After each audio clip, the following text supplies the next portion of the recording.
So, ayan guys, yung tarpaulin ni Sam nung 7th birthday niya kahapon. Nilagay ko na din dyan para nga may souvenir si Sam na hindi nawawala sa kanyang tabi. So, ito yung kanyang bed, guys. Flex ko lang sa inyo ang kanyang bed ng full of toys and full of unan.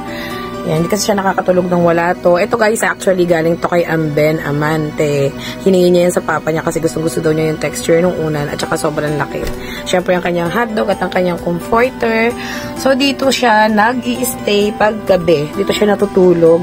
Pero bago siya matulog, nag-stay muna siya sa amin sa baba dahil naglalambing siya. So iniwan ko lang dito itong tatlong to. At yung iba naman inando doon para nasa middle si Sam. So, ayan lang. At meron siyang boyfriend. Ayan, nakita ko nga dito. Sino man ito. Ayan, guys. So, napakasimple lang ng bed ng aking baby. Thank you so much for watching.